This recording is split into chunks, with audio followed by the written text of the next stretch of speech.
है एक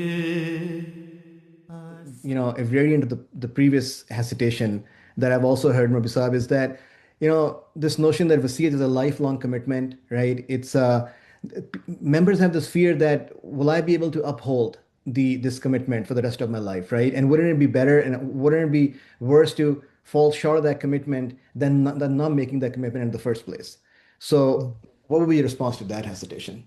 Yeah, that's definitely a legitimate hesitation in some ways because Hazrat Muslim Maud Rizal spoke about in Malaikatullah how a good initiative could come from Satan, where when a person first starts in their journey, then Satan tells them that, okay, do 8 rakat of tahajjud every day, or start fasting, voluntary fasting every day, that if it's good to do these things, then you should just give all your money away in the beginning.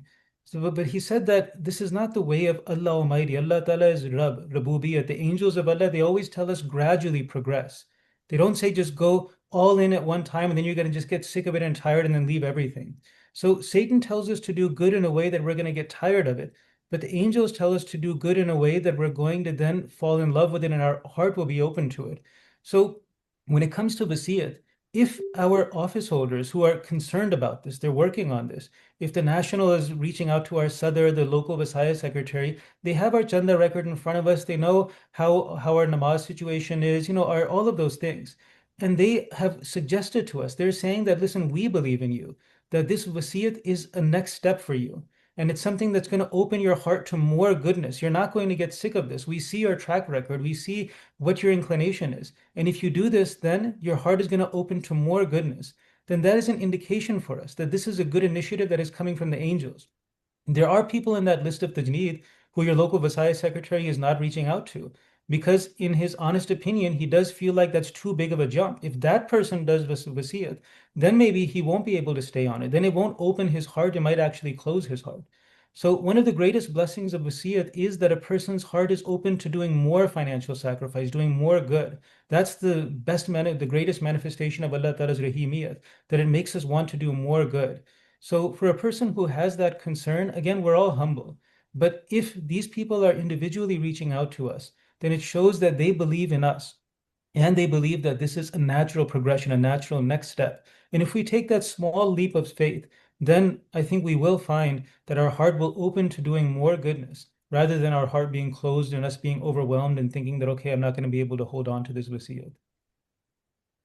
Yeah, I think that's a very solid point, Maulana Saab, that you mentioned that when you're at the starting point of anything and you imagine what success in that field looks like, right? You have to look at who's giving you that assurance. And like you mentioned, if your office bearers are giving you that assurance and they believe in you, Hazrat Masih Maud alayhi salatu wasalam believes in you. He called members of the Jamaat and said, Allah Ta'ala has given me this promise and I'm opening it up. Whoever wants to make that leap of faith, and I'm telling you, the end of it is beautiful. I'm telling you, commit to this.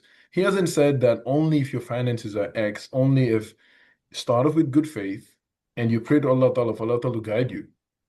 We talk about istikhara, the Holy Prophet ﷺ, and anything he's about to do, he prays and he does istikhara. What does that mean? If this is good for me, Allah, open up all doors for me.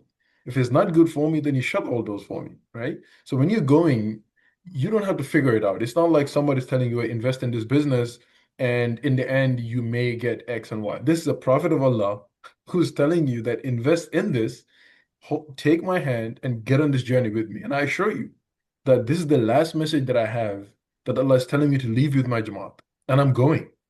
And when I go, there's guaranteed success for you and for this entire Jamaat that when a Prophet of Allah comes, Allah Ta'ala deliberately takes him away without showing all the success because he wants to manifest his power again.